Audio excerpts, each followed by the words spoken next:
Hello, I'm the Nostalgia Critic guy. Remember it so you don't have to.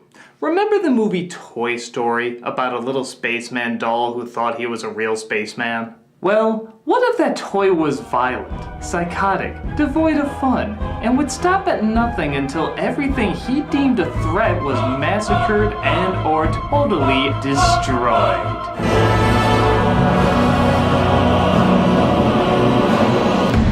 It'd be awesome! But instead we got small soldiers.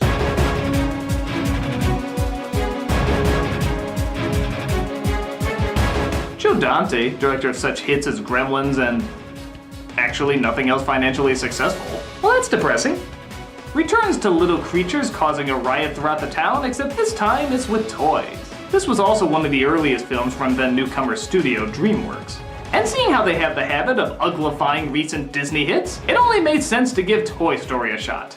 While by no means god-awful, it does make you wonder how a still creative idea from a creative director could get lost in a relatively forgettable script. I mean, I remember the Burger King ad more than I remember the movie it was based on. That rodeo burger, it was pretty tasty, huh? You can't handle the rodeo burger. BTW. Delicious! So, let's watch the film that couldn't live up to its fast food product. This is Small Soldiers. If you want an idea of how unfocused this movie is, just take a look at how confused even the logo appears to be. What? Are we supposed to look threatening or something? What are we doing? We open up with a business called Globotech, which spends most of its time making the same commentary RoboCop made, except for the Happy Meal demographic.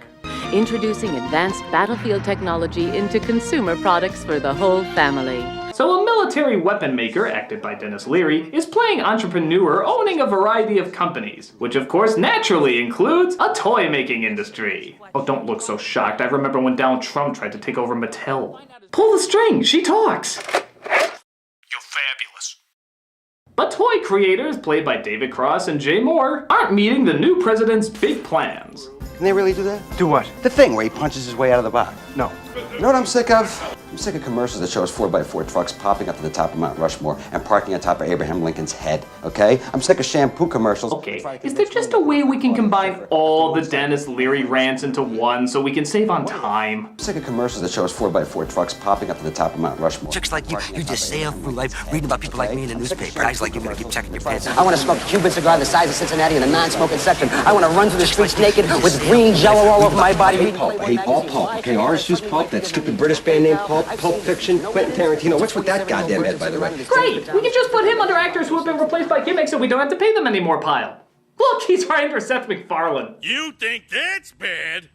So the president wants the toys to be alive, active, and violent, which I imagine would be doable for a guy who's dressed like Spike Spiegel. Mr. Mars expects the product to be ready for shipment in 3 months. That's right. You only have 3 months to create life. Come on, it only took 2 days to make gigapets, and even faster to wish they were dead. Come on, we all killed ours at some point. These are your security cards, and these are your individual secret passwords. Please take a moment to memorize them now. Mine's Gizmo. Mine's in-joke. So as the credits roll, we can't help but automatically look over our Joe Dante checklist. Rustic old town that looks like the 50s? Check. Whimsical Jerry Goldsmith score? Check. Dick Miller as a blue-collar worker still unable to squint his eyes open? Check. Don't worry, kids, there's plenty more on the way! Yay! And speaking of which, he comes across our normal, good-looking boy who for some reason will still be an outcast. A high school boy named Alan. Alan. He's excited because he sees the new action toys, but knows his father, who owns a toy shop, won't want to sell anything violent. You know, just sort of lend it to me. You got plenty in the truck. I'll pay you back after I sell them. And this place will have made a little money for once. One whole set. I'll lose the paperwork someplace. This better not come back and bite me in the ass. It won't. Nice doing business with you, 12-year-old boy. I just gotta drop by Little Susie's Raggedy Ann drug ring. That shit sells fast. Fortunately, somebody already has interest in the toys. Timmy and his older sister, Christy. Played by an older than Interview with the Vampire but not old enough to be considered hot yet Kristen Dunst. Him, Major Chip Hazard, he's the one. How much are these? A lot. There's no way Mom and Dad are gonna buy you one of these. Yes, they will. Didn't you hear? It's a lot dollars. Look, I'll find it and hold it till tomorrow. He promises to hold on to it for her and then goes home to his room surrounded in... Wait, let me look at the checklist. Old sci-fi nostalgia. You can make a bingo game out of this guy.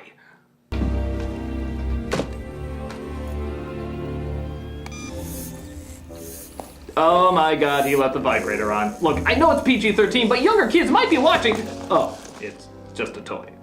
Unless they're designed like... No. Greetings. I am Archer, emissary of the Gorgonites. By the way, that's Frank Langella as the leader of the Gorgonites. Because, you know, the last time he played an action figure worked out so well in his favor. What is your name? I'm Alan. Now shut up.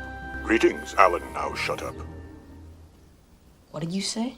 I'm saying that when the Gorgonites do it, it's not illegal. His enemy is Chip Hazard, played by Tommy Lee Jones, getting his team riled up by lighting their glowing crotches of power. Our mission, destroy the Gorgonite enemy, defeat him. Yes, sir.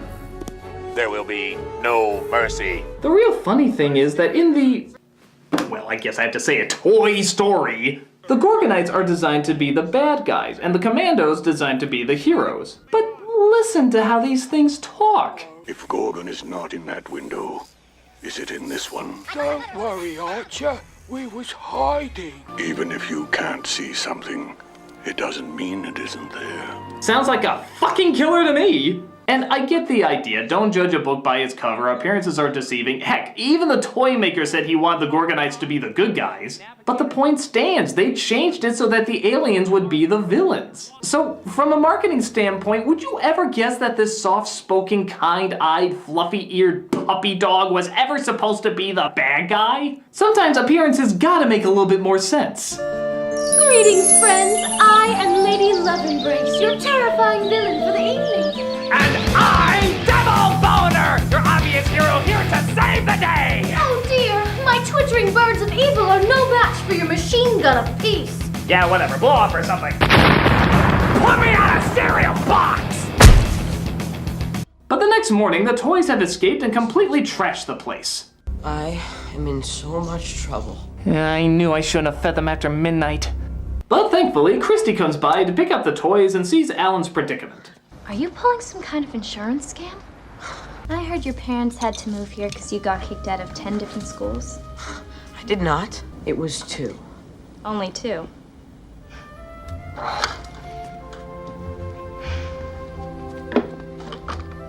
So, The music's indicating we should have a moment. you need some help?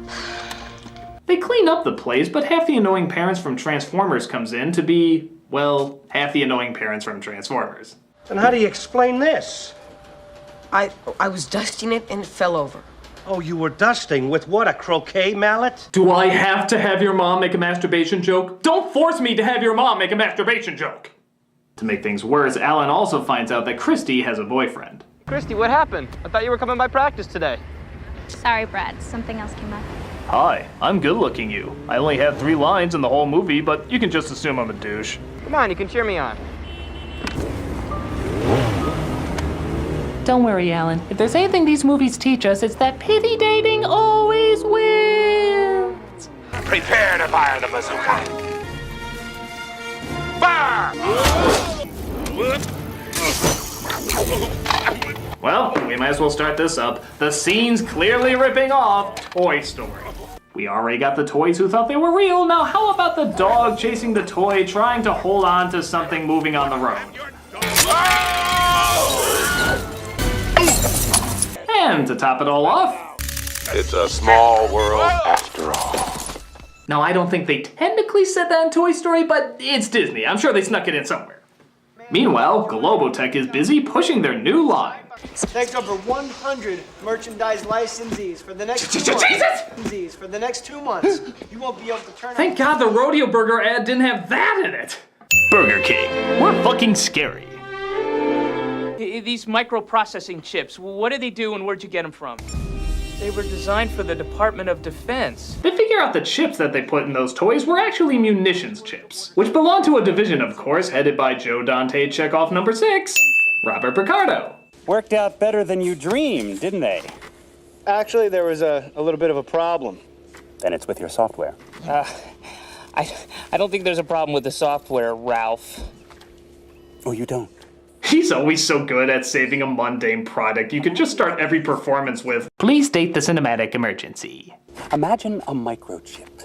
Imagine it can be used to instantly upgrade any system. Then, imagine it can learn. What are you talking about? Artificial intelligence? No, actual intelligence. From an artificial life form. Wait. But the Commandos have a plan to capture Archer and Alan's home.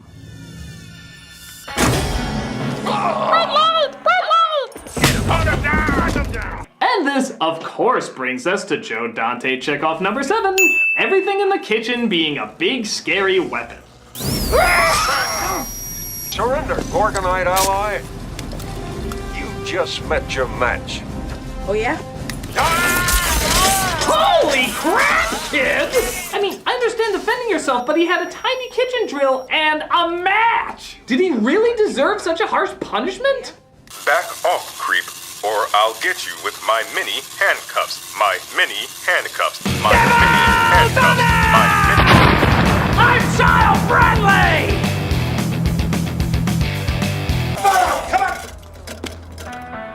Alan, what the hell is going on here? I'm so angry, I'm ready not to believe you, no matter what you say.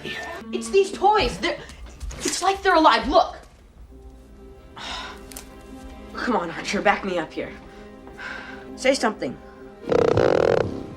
Talk to me. Alan, please. I need to ask you this. Are you on crank? See what your mother does when you lie? It wasn't a masturbation joke, but it was pretty close. So yeah, if you're wondering why the toy didn't talk earlier, get a load of this. Why didn't you say anything? Shut up. Don't talk to me. Not a word. Wise guy. Okay, well, why the fuck didn't he say something when the kid told him to say something? I must adhere to the lazy writing that conquered all 90s children's films. Oh, you mean like the annoying comedic sidekick? Damn it! What a dump! Celiac. Okay, hey, what are you, a kid or an oil painter? Hey, it's Steve Buscemi if he mixed meth with Red Bull. Hey. It's the Gorgonites. Oh, by the way, yes, you made Gremlins. Please stop reinforcing the idea that this movie is just Gremlins if they were toys. I mean, are we gonna have a scene where the goofy characters do goofy things that don't in any way evolve the plot, but they're gonna show it anyway because the kids always seem to like it? Why have you cut to it yet? You know it's coming. All right, quick impression for you now. Jimmy Cagney, top of the world, Ma. It looks so real, don't it? Yeah, I'm sure this one was already checked off as you knew it was gonna be in the movie even before it started. While we're at it, hello toys watching Ironic TV. There's nothing in windows. There's stuff outside them. What stuff? You know, outside. Trees. Christie's house. And beyond that? The mall. And beyond that? That's the highway. And beyond that? About 1 million acres of farm. And what's beyond Shut that? up! What are you working your way into a song? The Commandos figure out that Alan is attracted to Christie, so they manage to work their way into her home and plan on kidnapping her. They begin with her brother. Typical sibling response. Before she makes it upstairs, the Commandos decide to recruit her very bizarre Barbie collection, including Spartan Barbie, Yodeling Barbie, and 50 Shades of Grey Barbie? Request a 3-day pass, sir. Denied. Okay, not that the existence of these Barbies isn't awesomely awesome, but there are some pretty strange and specific outfits in here, especially that one. I mean, why would anyone have such strange and peculiar... No, I'm sure I'm reading too deep into it. I mean, I'm sure this isn't anyone's weird, perverted fantasy.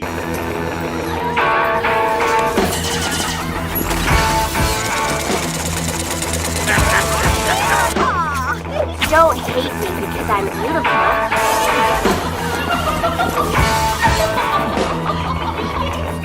Let's do something fun. Fetish movie. What the hell, Joe Dante? Are we out to add sexually confused arousal therapy to the list? This is pretty fucked up. I mean, okay, I can understand ripping them apart and putting the chips in. I get it. It's what you gotta do to control the toys and everything, but why the hell aren't their clothes put back on? No, really, I want a reason for that. Why the hell aren't their clothes put back on?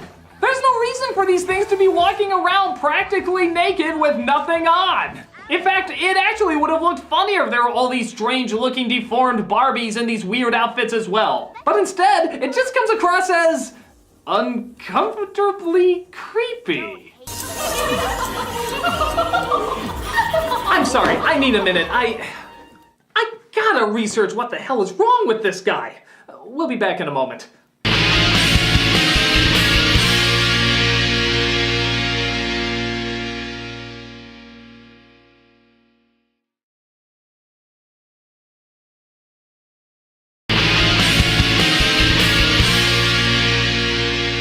Wow, apparently there is an exact term for it. Apparently it's called justification experimentation serving unusual sexuality. Or in abbreviated terms, Jesus! Christy gets tangled up in this kinky insanity, so the boyfriend tries to come in to save her. Such nice broad shoulders. Do you work out? What's your sign, big boy? Isn't it funny that even though they had a Spartan soldier, an Egyptian queen, and an astronaut, they still all talk like dumb valley girls from the 50s? That haircut is so 5 minutes ago. Are you dumping me? Like, oh my god, this is totally Sparta! You! Magic! An officer and a gentleman does not strike a lady. Yes, you just open up their breasts, strip them naked, and force them to be your mindless sex minions. Seriously. Jesus! Are you scared? We're all scared.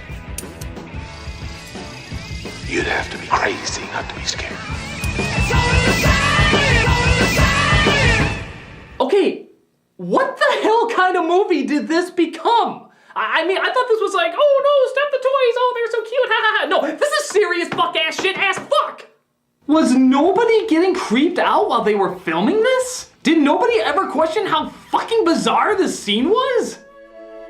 Excuse me, assistant director? Yes, 16-year-old Kirsten Dunst. I just want to clarify, in this family film about toys coming to life, I'm to be tied up, a sock stuffed in my mouth, taunted in the dark, and covered by naked, evil, deformed Barbies?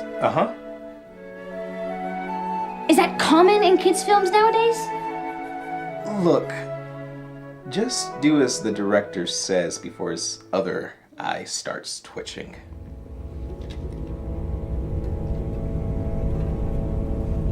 Okay, ready to start rolling, Mr. Dante? Really?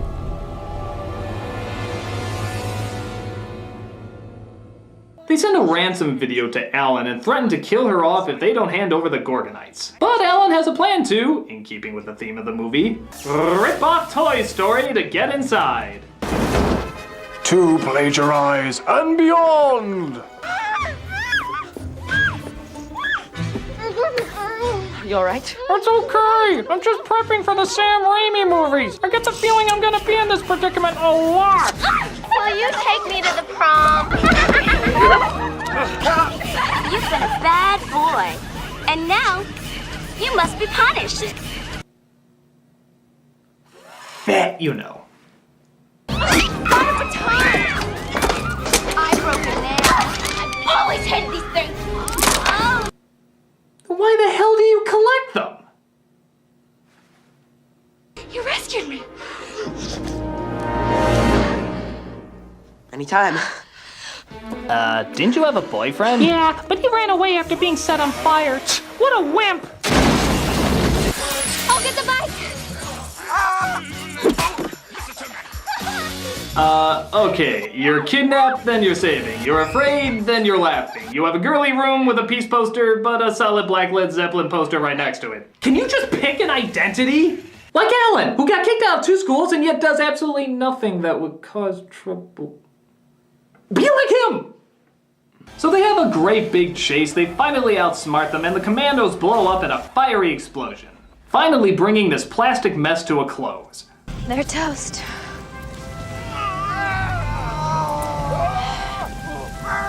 And that was Small Soldiers. Now let me tell you, it's got some big problems. Well, it was bad. I do have to give it credit that it was at least a short movie. Wait, why aren't the clips I obviously stole from the trailer playing? Wait a minute, the Chip character somehow still survived and he's building another army? How much longer is this movie? 30 minutes? We have 30 minutes left to go?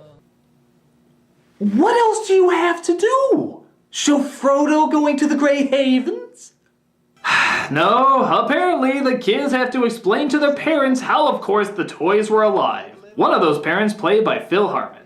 Don't worry, honey. We'll get you the best deprogrammer money can buy. You may remember me from such family bit parts as Kiki's Delivery Service, Pee-wee's Playhouse, and the eternal classic Jingle All the Way. He says that toy is alive just because it can move a little? What's next? The blue fairy drops by with a talking cricket? Oh great, now they're stealing from AI. They finally see that the dolls are alive and even get a visit from the toy makers. But Chip gets a whole truckload of other soldiers, and apparently not even one of them being another Chip doll, because, you know, that'd be funny. And they attack the house. Drag 'em all! Great balls of fire!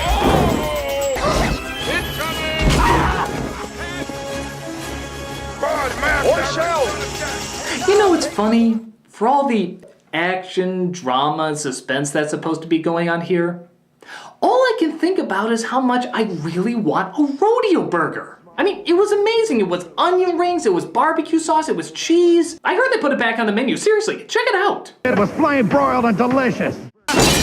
Chips are not shielded against an electromagnetic pulse. A nuclear blast would wipe them out. They figure out an idea about jamming the electric transformer magnetic science fuck and decide to put it into motion. And if you had any doubt that this movie was tired and has no new ideas whatsoever, listen to these lines. Literally, every single one of them is a cliche. It's kind of amazing. You're not going out there. You're not going in there. There's no time. There's no time! It's too dangerous. It's too dangerous. There's no other way. There is no other way. You have to trust me. You have to trust me. Wait, we have some more lines to cut and paste. Are you mad? It looks like this is it. Random Dennis Leary rant. Okay, orange juice pulp, that stupid British band name Pulp. So Archer goes into the Danger zone! You were all waiting for it, I caved in. And gives Alan time to activate the science-y thingy. You stupid toy! That's your badass finishing line, huh? You stupid toy. There was no other scorchers you could have thought up at that moment? I don't like you, or you stupid, or... Yeah. So Alan's about to get axed, but Christy comes in to save the day. Is this gonna be a pattern for our relationship? Relationship? Yeah, well, 2 kisses would throw me off too. The next morning, Leary comes in to patch things up and the Gorgonites manage to get away without anybody noticing. You're sure you guys want to do this? Yes, Alan. You know, you might not find Gorgon. It may not Alan, even if you can't see something, it doesn't mean it isn't there. We must sail to Toy Valhalla, where we will hunt the mighty squirrel along the banks of the Great Creek.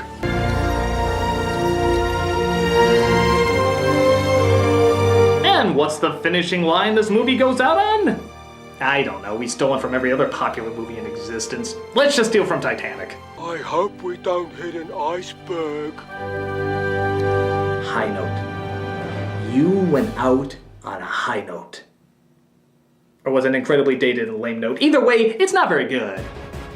It's not the worst or anything, it just seems like it's a little confused. Does it want to be a kid's film with an edge or an adult film with a childlike innocence? We don't know, and I don't think the film does either. Nothing really stands out about it because it's clear what it's trying to be like. Toy Story, Gremlins, every other status quo kids film at the time. And because of this, it's just kind of boring and standard. Except for a few choice scenes. Jesus! Bottom line, it's probably not best to take something marketed as innocent and cute and make it torturous and scary. And you can bet there's nobody that's gonna put me through a similar experience like this ever again. I'm the Nostalgia Critic, I remember it so you don't have to. Nothing like resting after a review that's clearly over with no ironic twist concerning the comments that I made at the very end.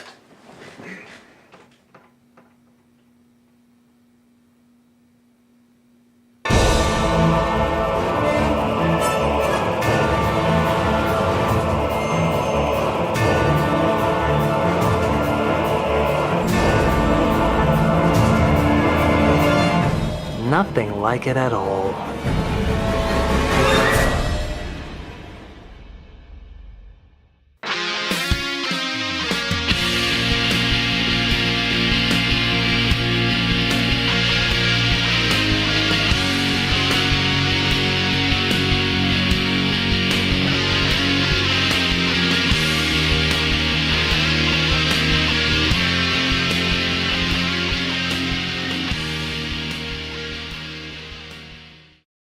You've been a bad boy.